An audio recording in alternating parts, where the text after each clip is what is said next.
Queridos irmãos, a liturgia da Palavra da Igreja nesta quarta-feira da primeira semana do Advento continua a mensagem de ontem, tentando despertar em nós a expectativa e o desejo do pleno conhecimento de Deus e da realização plena da vida em Deus. A imagem que nos ajuda a entrar neste tema é a imagem de uma ceia de comunhão. Um banquete, uma família reunida, comendo juntos com grande alegria. Uma imagem muito comum para o povo de Israel e também para nós. Nós nos reunimos em família no fim de semana e aumentamos a nossa comunhão, expressamos e aumentamos a nossa comunhão.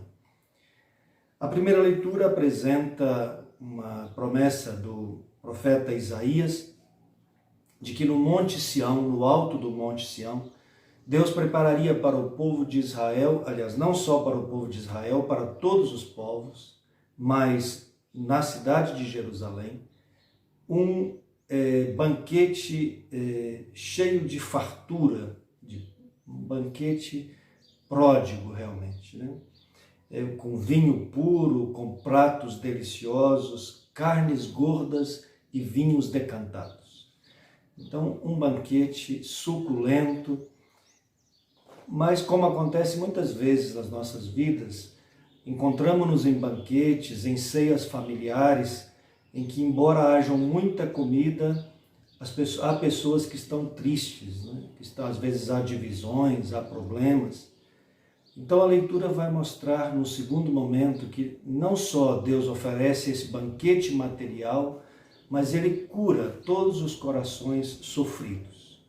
Isso é expresso de uma forma muito bonita, dizendo o seguinte: Ele removerá neste monte a ponta da cadeia que ligava todos os povos, a teia em que tinha envolvido todas as nações.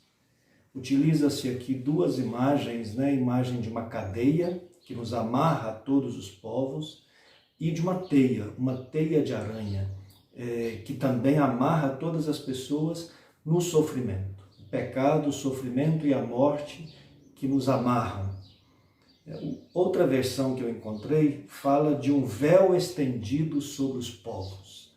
Um véu estendido sobre os povos. Este véu seria o véu do pecado, do sofrimento e da morte. Depois de falar que Deus vai nos libertar, vai cortar essa corrente, vai acabar com esta teia e vai tirar o véu, a leitura usa também uma imagem muito bonita. Deus vai enxugar as lágrimas de todas as faces. Vai enxugar as lágrimas de todas as faces.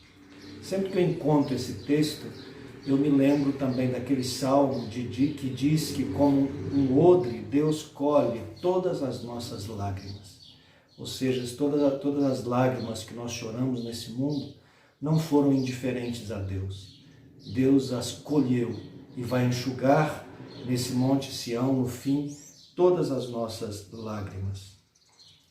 Então, um banquete de ricas iguarias, de vinhos decantados, em que Deus tira o véu de tristeza que amarra todas as pessoas nesse mundo, a cadeia que amarra, o véu de tristeza, a teia de aranha que amarra todas as pessoas no pecado, no sofrimento e na morte, e enxugará todas as lágrimas. Quando isto acontecer, o povo então vai poder exclamar: Este é o nosso Deus, esperamos nele até que ele nos salvou. Este é o Senhor, nele temos confiado. Vamos alegrar-nos e exultar por nos ter salvo. Essa palavra final é a realização plena do Advento.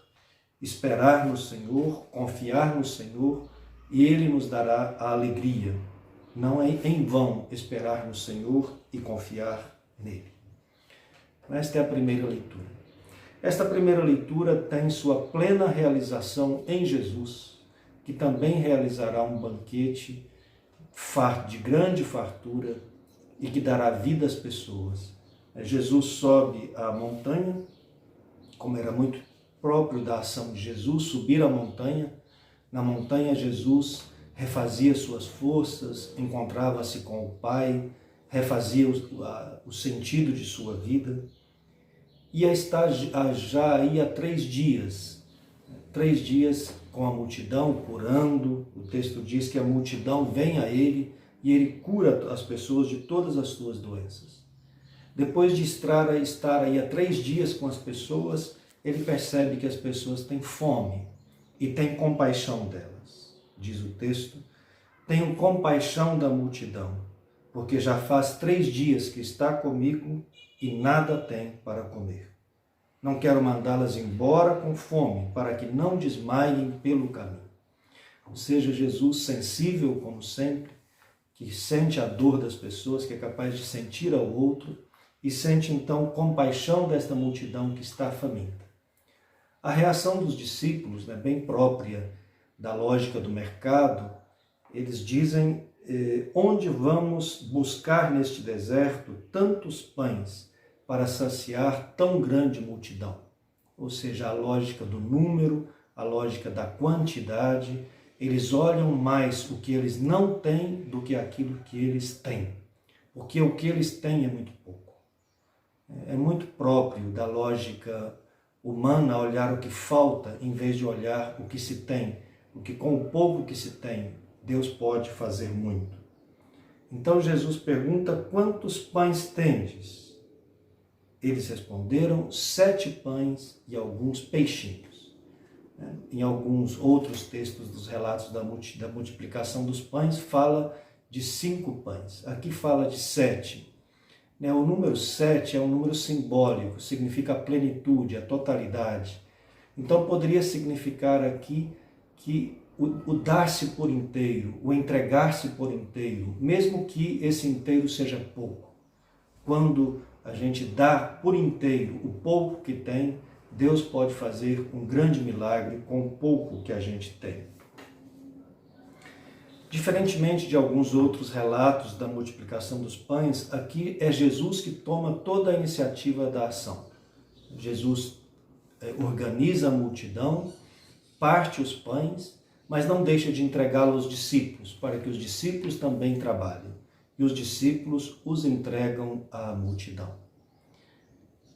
No final do texto, após a multiplicação dos pães, todos comem e ficam satisfeitos e sobram ainda 7 cestas.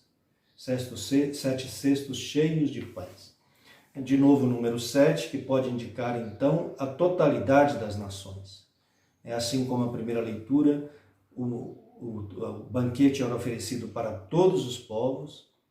Aqui, embora fosse no alto do Monte Sião, em Jerusalém, aqui também o alimento é para todas as nações. O número 7 é o número da plenitude. O alimento oferecido para todos os povos.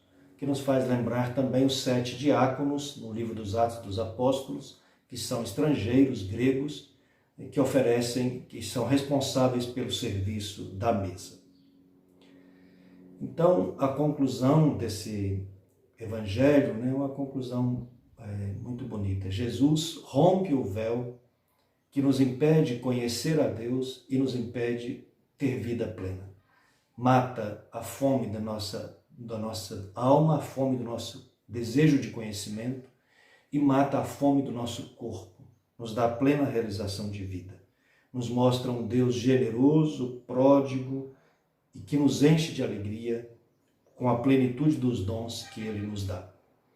Essa ideia do romper o véu é uma ideia muito bonita e que encontrará sua plenitude na morte de Jesus. Quando Jesus morre, o véu do templo se rasga, se parte ao meio. Sinal de que Jesus vence todo aquilo que cobria o rosto humano e a vida humana de um véu, o sofrimento, o pecado, a morte. O Senhor corta todas as cadeias, rompe todas as cadeias, desfaz todas as teias e rompe todos os véus que nos fazem viver sofrendo. O Salmo 23, que é um salmo muito conhecido, o Salmo do Bom Pastor, fala da morada de Deus. O lugar onde Deus vai morar aqui na terra é em Jesus, a tenda de Deus. O Salmo diz: a minha morada é a casa do Senhor por dias sem fim. O Senhor encarna-se, Jesus, o Verbo encarna-se, e Ele é a morada plena do Senhor, onde nós temos pleno acesso ao conhecimento de Deus e plena participação nos dons de Deus. Nele o Pai se mostra plenamente e nos oferece todos os seus dons. Ele se dá a nós como entendimento e se dá a nós como alimento. Deus se revela para a nossa compreensão e alimenta a nossa fome.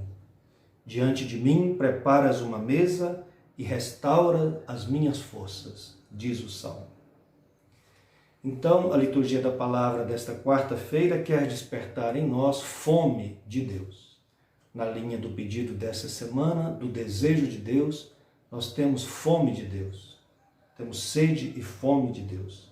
Sede de entendimento, de compreensão, de entender quem é Deus, e fome de alimento que sacia a nossa vida, fome de comunhão, de paz, de união.